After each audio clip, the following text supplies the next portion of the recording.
Sumasakit ang ulo mo dyan. Hindi po, Chong. Ay, sige. Sige, Annalyn, ako ilaban mo yan. Ganyan.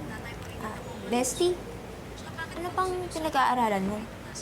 Ay, nire-review ko lang yung presentation ni Willie. Pero hindi nga to sapat eh.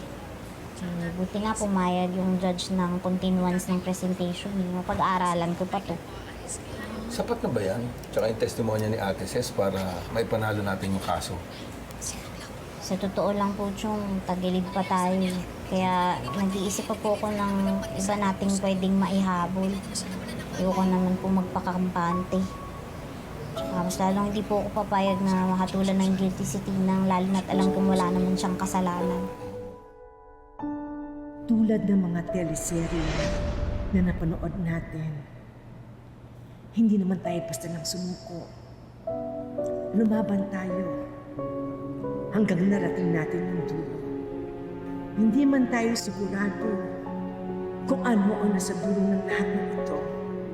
Pero sigurado ako na nandito tayo para sa isa't isa. Anak ko.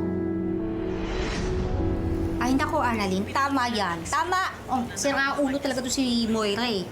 Where's the headache of his life? This sounds like a ruptured brain aneurysm. Grabe naman pala tong anyo-aneurism na to. Sumasakit lang yung ulo mo, aneurysm na. Yung nga na yun. Pwede kang mamatay, ha? Wala lang. Diyan, patingin nga po.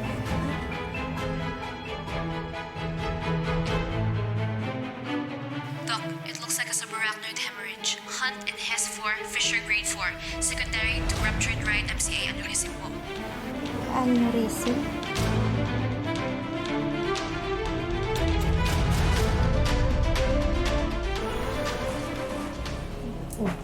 Tingnan mo.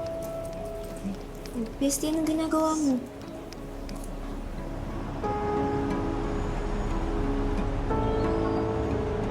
Subarachnoid hemorrhage.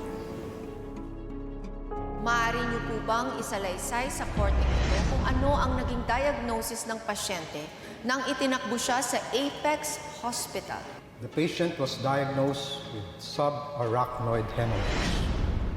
Simula po nung nagkaalitan si Ces at ang anak ko dahil sa bahay at lupa, magigising po ako sa gabi at aabutan ko ang anak ko na tuliro. Palaging sumasakit ang ulo niya eh. Hindi siya makatulog, hindi siya mapakali. Bestie, samahan mo ako sa City Hall. Ah, bakit? Basta. Sige, samahan mo na, anak. Samahan mo na. Oh, sige, sige. Magtiis na muna ako. Wait lang. Ano, sir? Basahin mo. Mabasa. Mahirap i-pronounce yan.